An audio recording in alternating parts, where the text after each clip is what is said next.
नमस्कार, मैं वेद प्रकाश शर्मा हूं और भाई साहब पॉडकास्ट में आपका स्वागत है।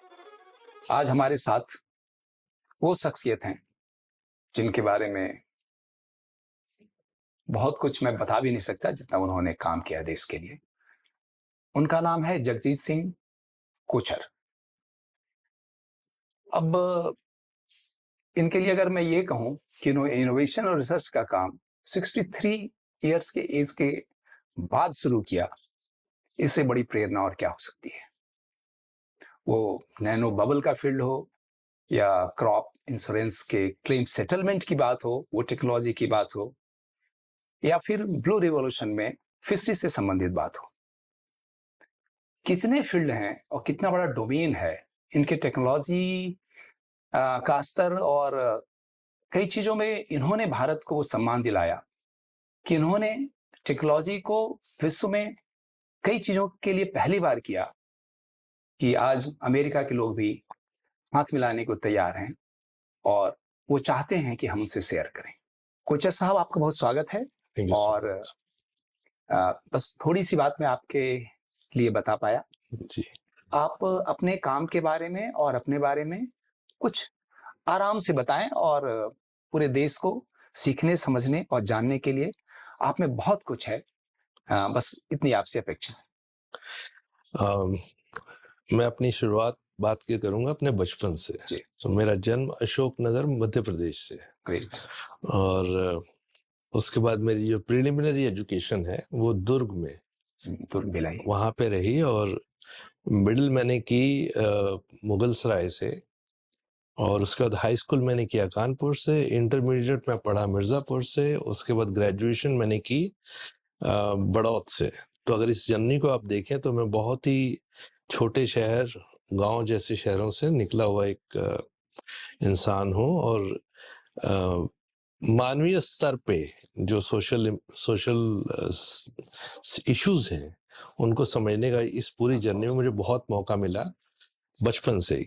तो वहाँ से उसके बाद मैंने चार्टर्ड अकाउंटेंसी करने में दिल्ली आया और फिर 84 के बाद जब वो राइट्स हुए तो मैं पंजाब चला गया और मैं चंडीगढ़ में पिछले 40 साल से हूँ।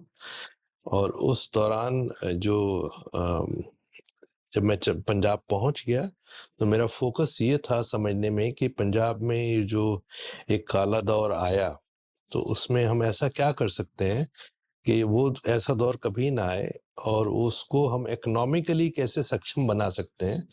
क्योंकि मेरी अपनी अंडरस्टैंडिंग ये थी कि ये जो काला दौर पंजाब में आया था उसको वो उस दौर में इकोनॉमिक फ्रस्ट्रेशन उसका एक रूट कॉज था।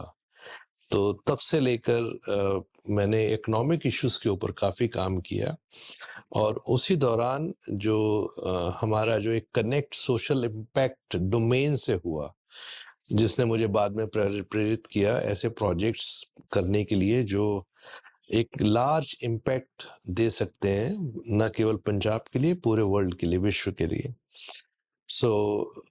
जो मेरी जर्नी रही 86 से लेकर 2012-13 तक मैं पंजाब में उनके इकोनॉमिक इशू पे एक थॉट पब्लिक पॉलिसी डोमेन में एक थॉट लीडर के रूप में मैं इमर्ज हुआ। मेरी सुनवाई सरकार में भी थी, ब्यूरोक्रेसी मेरी बातें सुनती है। और फिर जब मैं एक स्टेज ऐसी आई कि मैं सीआईआई के साथ इन्वॉल्व हुआ और सीआईआई ने मुझे अल्टीमेटली नेशनल काउंसिल मेंबर भी बना। जो भी इंसान सीआईआई जैसी संस्था के साथ जुड़ के नेशनल काउंसिल मेंबर बनता है उसकी जो पहुंच है वो काफ़ी मिनिस्ट्री लेवल पे और प्राइम मिनिस्टर लेवल पे बहुत आसान रहती है और उसकी बातें सुनी जाती हैं, है ना। तो वो एक एक्सपोजर मिला और इसी जर्नी के दौरान मुझे सीआईआई के साथ ही 25 देश विजिट करने का, जहां हम इकोनॉमिक रिसर्च के लिए जाया करते थे, मुझे जाने का मौका मिला और दुनिया को बहुत करीब से समझने का मौका मिला। इसी दौर में ऐसे कुछ ग्लोबल कनेक्ट हुए जिन्होंने मुझे बहुत सी नई नई टेक्नोलॉजीज से परिचित कराया, जो अल्टीमेटली मेरे पार्टनर भी बने इसी दौर में। इस यात्रा के दौरान जब मैं 58 इयर्स का हुआ, 2013-14 की बात है, तो फिर मैंने एक रिटायरमेंट और sabbatical, if you can call it, I took that sabbatical, और मैंने अपनी सारी इकोनॉमिक एक्टिविटीज बंद कर दी। जो मेरा एक एडवाइजरी रोल था गवर्नमेंट लेवल पे या CII पे, वो सब बंद कर दिया और अपने आप को स्पिरिचुअल जर्नी की तरफ मैं प्रेरित हुआ। लेकिन फिर 2018 तक आते आते मुझे ऐसा लगा कि नहीं, मुझे कुछ और कंट्रीब्यूट करने की ज़रूरत है सोसाइटी में। और फिर हमने एक गहन अध्ययन किया कि अभी समाज के जो मुद्दे हैं जिन पे हम काम कर सकते हैं वो कौन कौन से हैं। इस सारी बैकड्रॉप में मैं एक बात और क्लियर करूंगा कि मैं साइंटिस्ट नहीं हूँ, मैं साइंस का स्टूडेंट भी नहीं हूँ। मैं एक कॉमर्स का स्टूडेंट हूँ जिसने चार्टर्ड अकाउंटेंसी करने दिल्ली आया था। तो पहले हमने एक प्रॉब्लम स्टेटमेंट जिसे बोलते हैं, तो हमने 3 प्रॉब्लम स्टेटमेंट के ऊपर फोकस करना शुरू किया। पहले थी किसानों की हम आमदनी कैसे बढ़ा सकते हैं। तो किसान जो खेती कर रहा है उसकी वायबिलिटी बहुत ज़्यादा इस समय सीवियरली डैमेज्ड है, तो उनको सप्लीमेंट करने के लिए I was the first one who started talking about blue revolution, that it should be driven by technology. और उसकी थोड़ी सी बैकग्राउंड ये हुई कि एक एंटरप्रेन्योर जो यूके बेस्ड है, NRI हैं, वो मुझे हैलिफैक्स कनाडा लेके गए। एक technology which is called RAS, recirculation aqua system, जिसमें हम इंटेंसिव फिश फार्मिंग कर सकते हैं इन टेक्नोलॉजी ड्रिवन एनवायरनमेंट में। So for an example I can do marine fish in Delhi and the density is, जब हम एक तालाब में करते हैं तो हम मैक्सिमम 1 kg फिश के लिए हम 2 metric क्यूब वाटर, और जो टेक्नोलॉजी में देख के आया था, जो मैं यहाँ लाने के लिए एक I became a catalyst for sensitizing the government and everyone about the RAS technology. उसके अंदर हम 1 cubic meter water में हम 55 किलो फिश कर सकते हैं। ये डायमेंशन है उसकी। It is saving of water, simple Yeah, water.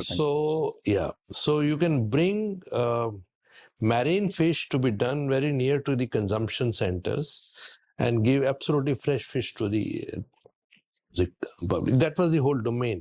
तो उसमें हमने छोटे छोटे वो उसके जो प्रोजेक्ट हैं, जो पैकेज के रूप में हम किसानों को दे सकें, किसान खेती के साथ साथ एक छोटे फुटप्रिंट पे 10 टन 5 टन के प्रोजेक्ट लगा सकें, ये इसका सारा एक कॉन्सेप्ट डेवलप हुआ।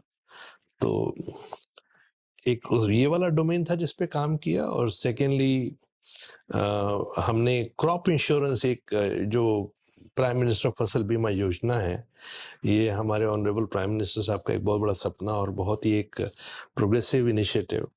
उसमें कुछ प्रॉब्लम्स थी जिसमें जो लॉस असेसमेंट का प्रोसेस था वो मैनुअल था और वो क्रॉप कटिंग एक्सपेरिमेंट के बेस के ऊपर driven by Patwari and local administration था।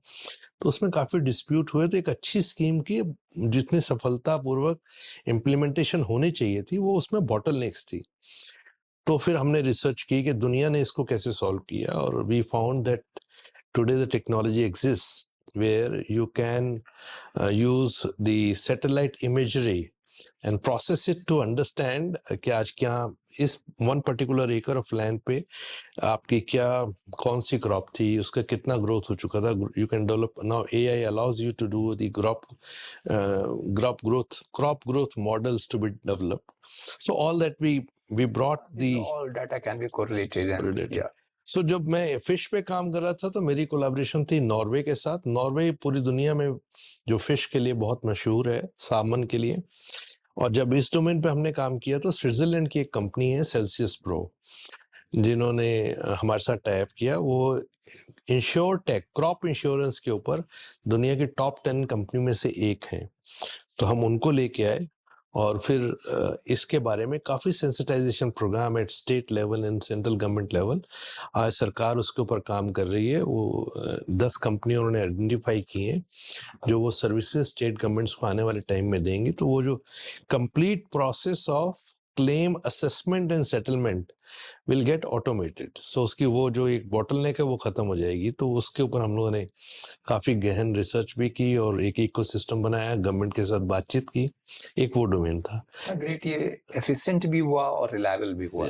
तीसरा जो डोमेन हमने आइडेंटिफाई किया वो था जल से संबंधित, क्योंकि मैं पंजाब से आता हूँ और पंजाब में हरित क्रांति के चलते हमने जो ग्रोथ ली उसका रिजल्ट ये हुआ कि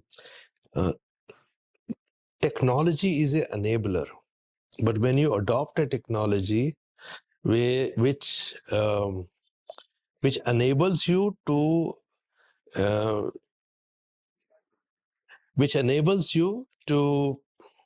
go for higher production but at a cost. So उस तरह की एक टेक्नोलॉजी जो सबको मिली एग्रीकल्चर के अंदर, पूरी दुनिया को ही, वो थी ग्राउंड वाटर से हम जो ले रहे थे, बोरवेल का जो एक सिस्टम चला, तो वो बोरवेल वाटर देखने में बिल्कुल साफ, और एक तो हमें एक ऐसी एश्योरेंस मिली कि ये सबसे अच्छा साफ सुथरा है पानी है, और हमने उसको खूब एक्सटेंसिवली ये समझते हुए कि धरती में इतना पानी है कि कई साल ये तो कभी खत्म ही नहीं होने वाला, समझ रहे थे कि लिमिटलेस, ये हमने सोचा था। तो उस टेक्नोलॉजी के चक्कर में कुछ चीजें हुई। वो ये हुआ कि जो हमारे नेचुरल ह्यूमैनिटी वहीं पे एग्जिस्ट की, जहां पे या तो तालाब था या नदी थी, बिना पानी के तो कोई ह्यूमैनिटी। तो जो हमारे एक नेचुरल रिसोर्सेस थे, वो नदी का बहाव था या तालाब थे, गांव के सारे तालाब, वो सारे क्योंकि बोरवेल सिस्टम आ गया तो उसको हमने निग्लेक्ट कर दिया। तो एक जो हमारा वाटर का जो एक इकोसिस्टम है, वो सारा आज जो हम देख पा रहे हैं कि पानी को इतना ज्यादा ड्रॉ किया जा चुका है कि वाटर टेबल नीचे गया, वहीं एक्सेस ऑफ मिनरल्स उसके साथ आया, फिर वो उससे रिजल्ट ये निकल रहे हैं कि हमें अब समझ में आ रहा है कि it is not a unlimited water, it is a water which has got its own limitation. और अब कई जगह से यूरेनियम और ये सब चीजों की जो खबरें आ रही हैं, वो इसलिए कि हमने इतना ज्यादा ड्रॉ कर लिया कि नीचे उस लेवल पे वो चीजें वहां एग्जिस्ट करती हैं जो हमने कभी सोचा नहीं था। दूसरा एक और इसी के साथ पिछले 4-5 सालों से जो अगर यूरेनियम की बात की तो कंटामिनेशन फिर हमारे फूड चेन में भी एंटर हो रहा होगा, बिल्कुल it can be hazardous to any extent. बिल्कुल हो रहा है। इसी के साथ जब सो हमने अपने जो नेचुरल रिसोर्सेस थे उनको निग्लेक्ट किया, उनको बर्बाद किया, और एक ऐसे सिस्टम में आ गए जो हमें लगा कि ये सब बहुत अच्छा है। देखिए, इसमें एक इस टेक्नोलॉजी ने जो और डैमेज किया वो ये था कि वाटर का एक फंक्शन है कि क्रॉप की जड़ों में जाके ऑक्सीजन पहुंचाना। इसी जो किसी भी क्रॉप की जो रूट्स हैं वो ऑक्सीजन कहाँ से लेंगी? वो पानी के द्वारा। तो जो नहरें और जो हमारे नेचुरल रिसोर्सेस पहले थे, वहां by natural process itself the DO level of the water is around 6 ppm to 8 ppm, ठीक है। लेकिन जो ग्राउंड वाटर हम निकालते हैं, अब नीचे तो ऑक्सीजन है नहीं, वो जो ग्राउंड वाटर निकला वो बिल्कुल साफ सुथरा पानी है, बाकी सारी बातें ठीक है, लेकिन उसमें ऑक्सीजन नहीं है। तो उससे हुआ क्या कि उस लैक ऑफ ऑक्सीजन ने जो ग्राउंड वाटर जो आ रहा था, उसने डिमांड जनरेट की पेस्टिसाइड्स की, उसने डिमांड जनरेट की क्योंकि रूट्स वर नॉट स्ट्रांग, उसने demand, so we became more dependent upon pesticides, fertilizers. तो वो एक इंडस्ट्री को उधर से और हमारी कॉस्ट भी बढ़ती चली गई। फिर खतरनाक चेंज शुरू हुआ कि हम और उस पानी को ज्यादा यूज किए और ज्यादा मिनरल इकट्ठा हुआ, तो वाटर का रिक्वायरमेंट और बढ़ता गया। सो ये सारी रियलाइजेशन पिछले 3-4 सालों में, 5 सालों में, जब क्लाइमेट चेंज के ऊपर एक ग्लोबल डिबेट शुरू हुई, तब हमें ये समझ में आना शुरू हुआ how seriously we have over exploited our resources and neglected our natural resources. आज जब हम बात कर रहे हैं ऑर्गेनिक फार्मिंग की या नेचुरल फार्मिंग की, तो वो we are going back to from where we started. हमारे पंजाब का है, पीछे एक स्टडी आई, बहुत ही इंटरेस्टिंग थी। हम ये तो कह रहे हैं हमारे पास पानी नहीं है, लेकिन हम अपनी नहरों का पानी खुद ही इस्तेमाल नहीं कर रहे। हम क्योंकि बोरवेल से पानी ले रहे हैं, तो हमारी नहरों का पानी एग्रीकल्चर में, जो कि एग्रीकल्चर को नेचुरली 25% बढ़ा सकता है अगर हम नहर का पानी इस्तेमाल करें, क्योंकि उसमें ऑक्सीजन है। सो अब ये रिलेशंस है। तो ये 4-5 साल पहले जब ये क्लाइमेट चेंज के बारे में इतनी बातचीत शुरू हुई, तो हमने फिर वाटर पे फोकस किया और ये समझने की कोशिश की। देखिए, आज दुनिया में कोई भी समस्या यूनिक नहीं है। वो पूरी दुनिया ग्लोबली सबको इफेक्ट कर रही है। तो हमें ये जरूर था कि किसी ना किसी कंट्री ने इसके कोई ना कोई समाधान तो ढूंढे होंगे, क्या how to survive in future. तो हमने पाया कि एक टेक्नोलॉजी है which is called nano bubble technology. Now so we heard about it, we started doing research कि इसके ऊपर क्या चल रहा है। ये टेक्नोलॉजी खाली 3 कंट्रीज के पास थी, जापान, कोरिया एंड अमेरिका। और हमने फिर we went deep into the research domain to understand कि कितने IITs ने, कितनी यूनिवर्सिटीज ने नैनो बबल्स के ऊपर काम किया है। तो to our surprise, none of the research organizations in India had done any work on nano bubbles. With that kind of limited understanding कि कोई नैनो बबल बेस्ड टेक्नोलॉजी अगर कहीं कामयाब है भी, क्या इंडिया में कामयाब होगी, अगर होगी तो कितने लेवल तक होगी, कि इसके बारे में कुछ भी नहीं पता था जब हम लोगों ने 2018 में इसके ऊपर काम करना शुरू किया। So we interacted with Japan, we interacted with America, and we interacted with Korea. Japanese never responded, Americans never responded, but Korea responded.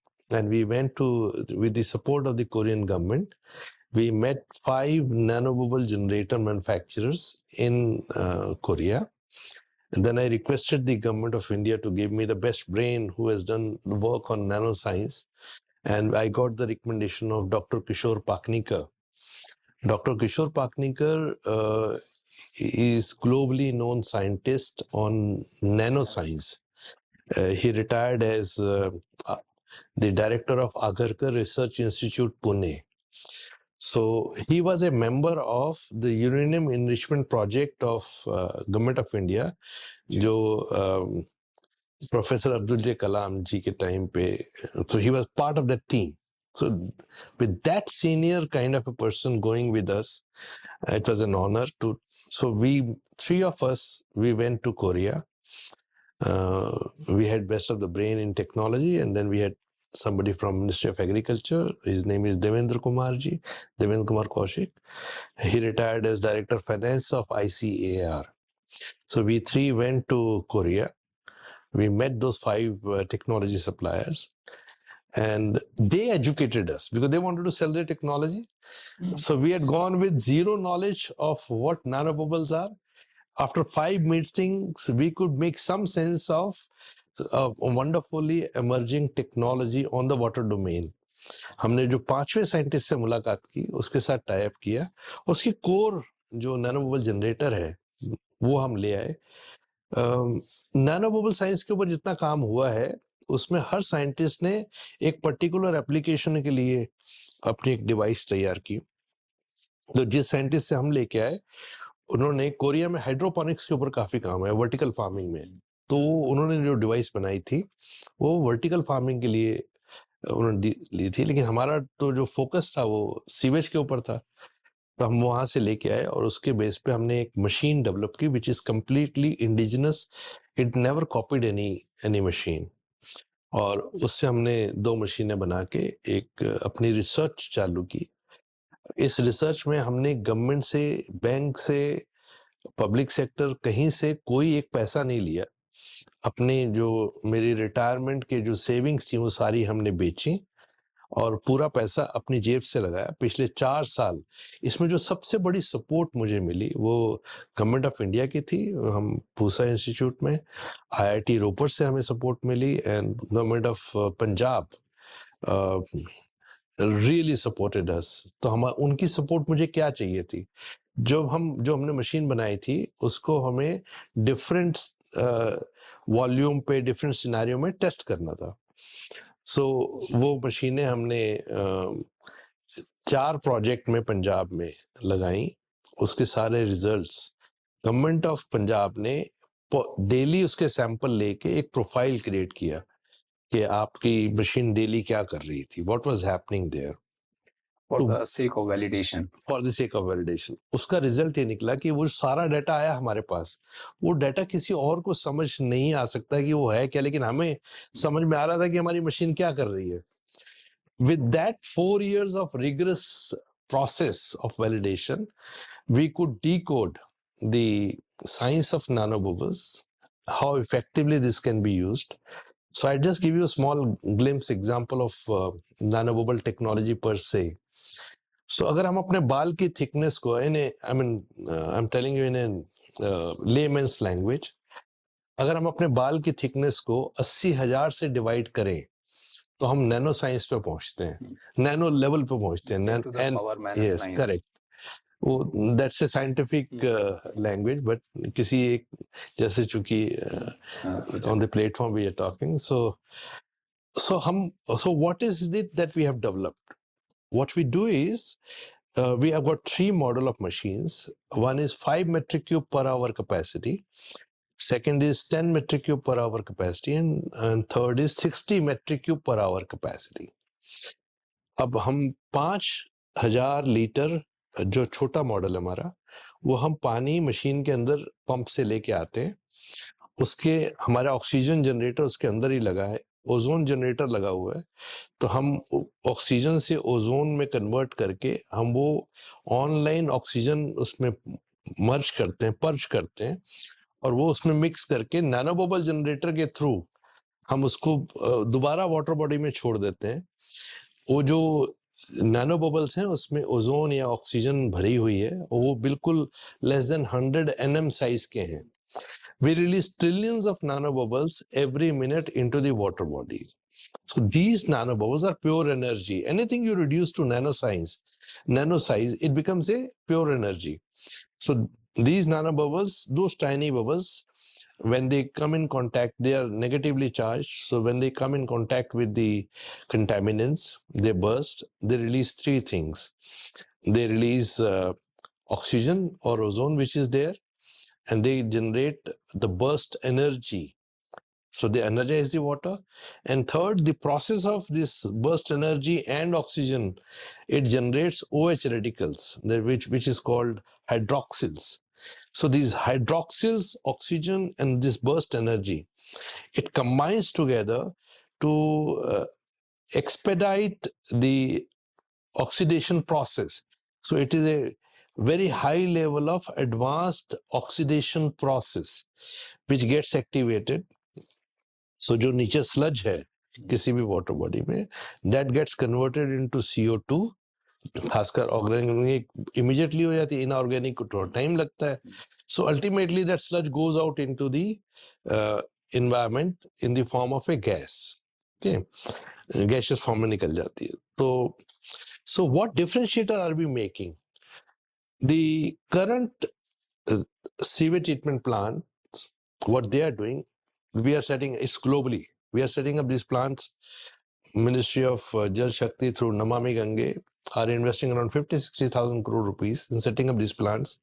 So there are 3-4 different technologies of sewage treatment plant, MBBR, SBR, ASP, WSP, all these are technologies. ये सारी technology करते क्या है? ये क्या करेंगे, sludge में से हम पूरे सिटी का सीवेज ले आए एक जगह पे, उसका जो स्लज है उसको हमने निकाल के बाहर रख दिया, और we don't know what to do with the sludge. As on today there is a debate going on कि हम इसको कमर्शियली क्या कर सकते हैं, क्या नहीं. एग्रीकल्चर के लिए दैट्स नॉट गुड. और जो पानी बचता है उस पानी में थोड़ी सी एरिएशन दे के उसका बीओडी सीओडी लेवल थोड़ा कम करके हम उसको रिलीज कर देते हैं.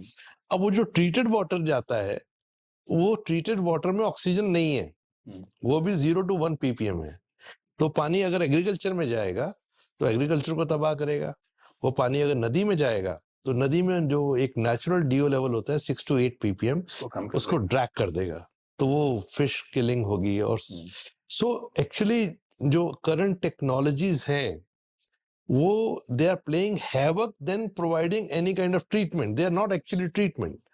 And whereas in our case, we are removing sludge without taking it out. So it's a complete solution.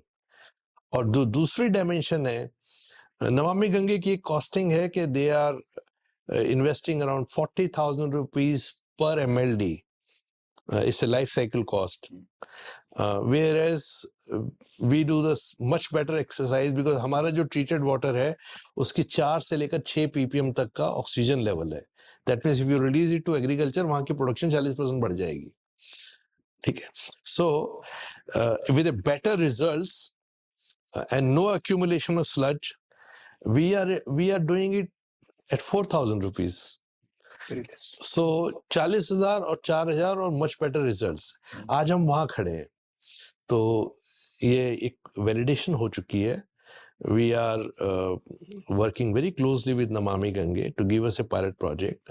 I'm sure बहुत जल्दी हमें एक पायलट प्रोजेक्ट में उनकी तसल्ली के लिए, क्योंकि हम अपनी तसल्ली तो कर चुके, वो हम एक उसको वैलिडेट करेंगे टेक्नोलॉजी को to the entire satisfaction of Namami Gange.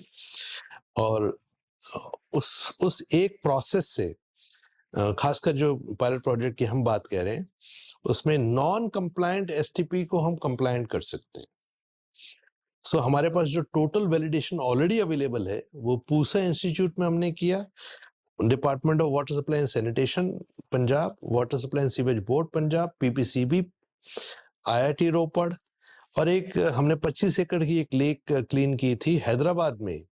There is an institute, there is a organization, United Nations organization called ICRISAT. ICRISAT has 2,005 acre campus and they got a few lakes inside. और उसकी उनकी एक lake थी जो which was receiving sewage regularly 1.25 MLD. उसमें हमारी जो mid वाली मशीन है 10 metric cube, वो उसको ट्रीट करके आई थी. We could reduce the COD level from 90 ppm to 20 ppm, 25 ppm within 1 month. So technology is already validated. Of course, government department have got their own processes. So we are now regularly in touch with Namami Gange to offer this. इस सारे process का result ये निकला कि दुनिया को पता चल गया कि यहाँ पर एक बंदा है, एक बूढ़ा आदमी है जिसने इतना सारा डाटा जनरेट किया और इतनी रिसर्च की है, और ये इसने नैनो बबल टेक्नोलॉजी को साधा है फॉर वाटर ट्रीटमेंट. जैसे मैंने बताया हम नमामि गंगे के साथ टच में हैं, वैसे ही हम जो मिनिस्ट्री ऑफ अर्बन अफेयर्स है उसमें भी हमने प्रेजेंटेशन दी है कि हम अभी हो क्या रहा है कि we are using chlorine in treatment of drinking water. हमने प्रपोजल दी है कि हम आपकी उस क्लोरीन की जो ट्रीटमेंट है जो कैंसरस है, पूरी दुनिया में क्लोरीन का बैन लग चुका है कि it should not be used for drinking water, और हम उसकी जगह पे नैनो बबल से ट्रीट करके उससे बेहतर पानी हम सप्लाई कर सकते हैं at almost 25% to 30% less cost than chlorine. So एक तो बैंड आइटम बाहर निकल जाएगा, एक पानी बहुत, सो ऐसे कई डोमेन्स में हमारा काम चल रहा है. और अब हमारे पास जो एक और एडेड स्ट्रेंथ है, मुझे ऐसा लगता है कि, और वो राइट भी है शायद, कि ब्यूरोक्रेसी को अगर ये वैलिडेशन कहीं बाहर से मिले तो वो थोड़ा सा उनके लिए आसान होता है समझ पाना कि ये वास्तव में कुछ ठीक क्यों कह रहा होगा. तो हमारा अब टाई अप है ओहायो यूनिवर्सिटी, सिसिनाटी यूनिवर्सिटी इन ओहायो यूएस. वहाँ पे भी एक इंडियन स्कॉलर हैं जो आईआईटी कानपुर में 76, डॉक्टर राकेश गोविंद, वो 1976 में चले गए ओहायो. वहाँ पे यूनिवर्सिटी में डिपार्टमेंट ऑफ केमिकल इंजीनियरिंग के हेड हैं, वो भी नैनो बबल पे काम कर रहे थे. और जब हमारी आपस में इंटरेक्शन हुई तो जितना डाटा हमने आज तक जनरेट किया था उतना काम उन्होंने रियलाइज किया किसी ने नहीं किया है. और अब उन्होंने कहा जी जो हम मशीनें बना रहे हैं हम उसको भी मॉडिफाई करेंगे आपके हिसाब से, और we want this machines to be made here. So एक जॉइंट वेंचर हमारा उनके साथ भी हुआ है. आई एम श्योर न केवल हिंदुस्तान में हमें इसका एक मौका मिलेगा इस सेवा करने का वातावरण को, but globally we are becoming more relevant. Globally भी हम सप्लीमेंट कर रहे हैं. हाँ. तो ये मेरी ओवरऑल जर्नी है जो मैंने आपसे शेयर की. Thank you so much for this opportunity. एक दो छोटे से प्रश्न हैं. एक तो हमेशा मेरे दिमाग में प्रश्न रहता है, चूंकि मैं कॉर्पोरेशंस में मैंने काम कर रखा है, सीवेज ट्रीटमेंट और addressing the issue of contamination of ponds, जब भी उसको रिजर्वनेट करने की बात आती है. तो आपने तो बताया कि ऑर्गेनिक मैटर का कार्बन डाइऑक्साइड निकल जाएगा या कार्बोनेट, इस तरह के जो एनायंस हैं, लेकिन जो केटायंस हैं, जो हमारे मेटल रेडिकल्स हैं, उनको कैसे हम कम करते हैं? So, yeah, it's a very good question. So, organic matter gets decomposed immediately. So, you will see the results in one day. But the inorganic, you are talking about inorganic contents in the water. In inorganic, that also gets decomposed. But you see, organic content khatam ho jate hain. Inorganic contents kabhi khatam nahi hote. They take a different shape. So they come up on the water body in a very porous form, and then so what happens is when nanobubbles get attached with those ions which you're talking about, they become very porous and they start floating, and then in the direction of the wind they get accumulated in one corner, और फिर वहां पर उस ion के ऊपर भी वहाँ झाग के रूप में भी जो झाग के रूप में प्रेसिपिटेट होता है उसको मिटाने की आवश्यकता सो वो नहीं, वो उसमें भी क्या है, वो अपने आप एक कॉर्नर में चले जाते हैं, उसके ऊपर भी बैक्टीरिया होता है जो ओवर ए पीरियड उसको खत्म कर देता है, खा जाता है. तो ultimately the whole process is that the inorganic load gets the oxidized very fast. Inorganic load ultimately goes through like this process. Phytoplankton से लेकर सबमर्ज्ड प्लांट्स की बात आती है जो इसको ऑब्जर्व करते हैं, उसके माध्यम से भी हम रिमूव करते रहते हैं. जी. एक और प्रश्न है आपके एक्सपीरियंस के आधार पे ही, आप रियल सेंस में स्टार्टअप हैं जी और रहे हैं जी. तो स्टार्टअप के रूप में आपको सपोर्ट क्या वो मिल पाया जो मिलना था? आपने कहा कि आपने अपने रिटायरमेंट के बाद की पूंजी को बड़े सहृदयता से और बड़े दिल से यूज किया. इसमें है क्या कि जब भी हम किसी सोशल कॉज के लिए आगे चलते हैं तो हमें पैसे से ज्यादा इम्पोर्टेंट होता है कि जो पर्पस और इंटेंशन, जो ग्लोबल थॉट लीडर्स हैं उस डोमेन के ऊपर, वो आपके साथ जुड़ पाते हैं कि नहीं. मैं बहुत सौभाग्य है मेरा, मैंने अभी नाम लिया आपके सामने डॉक्टर किशोर पाकनी का. एक साइंटिस्ट हैं, वो भाभा एटॉमिक में काम कर रहे हैं, सीनियर साइंटिस्ट है वहां पर, डॉक्टर MC रथ. वो उनकी क्यूरियोसिटी थी नैनो बबल के बारे में, उन्होंने भी इंटरेक्शन में मुझे बहुत गाइड किया. फिर अमेरिका से 2 डॉक्टर्स हमारे साथ जुड़े हुए हैं और एक जापान से डॉक्टर हमारे साथ जुड़े हुए हैं. इन सब ने मुझसे कोई पैसा नहीं लिया. तो मेरी सबसे बड़ी कुंजी जो वो थी कि ये जो यूनिवर्स ने इन सब लोगों को मेरे साथ जोड़ा. जो भी मैं आज इसके ऊपर काम कर पाया हूँ, उसमें जो साइंटिफिक एक्सप्लेनेशन है वो इन लोगों ने मुझे समझाया कि ऐसा क्यों हो रहा है. मुझे तो ये पता था कि ये रिजल्ट्स आ रहे हैं, ये रिजल्ट्स क्यों आ रहे हैं और उसको कैसे एक्सप्लेन करना है और मशीन को और एफिशिएंट कैसे बनाना है. इन सभी में यूनिवर्स ने उन सभी टॉप ब्रेन्स को मेरे साथ जोड़ा, पूरी कायनात ने जोड़ा. तो मुझे सबसे बड़ा रिवॉर्ड तो वो है. जहां तक सरकार से सपोर्ट की बात है, उनसे सबसे बड़ी मुझे सपोर्ट मिली कि दुनिया में बहुत कम ऐसे रिसर्च वर्क हैं जिसमें गवर्नमेंट वैलिडेशन में सपोर्ट करती है. तो in my case I was very lucky that the central government at Pusa Institute, IIT Ropar, government of Punjab, at various departments, at their cost, so they did the validation. So बाकी जो investment लगी machine develop करने में, technology develop करने में और इस सारे सिस्टम को 4 साल कैरी करने में मेरे 8 से 10 करोड़ रुपए लगे ओवरऑल. लेकिन वो इन्वेस्टमेंट जो चीज डेवलप हो गई है उसकी वैल्यू के हिसाब से तो कुछ भी नहीं है. It is nothing.